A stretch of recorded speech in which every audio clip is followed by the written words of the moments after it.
इन्हें देखकर ये बिल्कुल मत समझना कि ये कोई मामूली प्लेयर है, बल्कि ये तो इस गेम के राजा है और हम इनके नादान सिपाही। क्योंकि इस गेम में हम दुश्मनों को नहीं मार सकते, केवल राजा को सपोर्ट कर सकते हैं बंदे मारने में। और अगर गलती से राजा लुढ़का तो हमारा भी लॉबी का टिकट कट जाएगा, इसलिए इन्हें किसी नाजुक कली की तरह संभाल कर रखना पड़ेगा।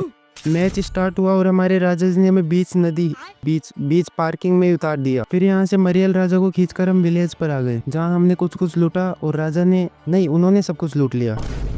अब राजा को शिकार की भूख लगी थी, इसलिए अपने दल के साथ क्लॉक टावर की तरफ बढ़कर हमारे महाराज ने एक भेड़िए और एक खरगोश के बच्चे को भी लपेट डाला। फिर सिपाहियों से बंधे गठबंधन को खींचकर महाराज भीमा शक्ति की तरफ चल पड़े, किंतु बीच रास्ते में एल शेप पर होती फाइट देखकर राजा का मन भी मचल पड़ा और अकेले रस लेते हुए हमारे गुब्बारे जैसे राजा फट गए। अब इस फटे हुए राजा को जैसे तैसे चिपकाने के बाद हम सिपाही राजा पर बंदूक चला रहे थे और राजा दुश्मनों पर। इस खतरनाक भसड़ वाले युद्ध को जीतकर राजा जी जोन कवर करने लगे, लेकिन पीछे से एक एक सिपाही लुढ़कने लगा और एक समय ऐसा आया कि खेलने को सिर्फ राजा जी बचे। सिपाहियों चिंता मत करो, अभी मैं जीवित हूँ।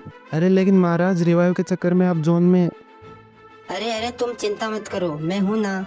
हम तीनों पुनर्जीवित होकर पहुंचे थे कि राजा के करीब वाला सिपाही फिर से लुढ़क गया और इसके पीछे पीछे हमारे महाराज भी घुटनों पर आ गए। महाराज को फिर से खड़ा करने की कोशिश, लेकिन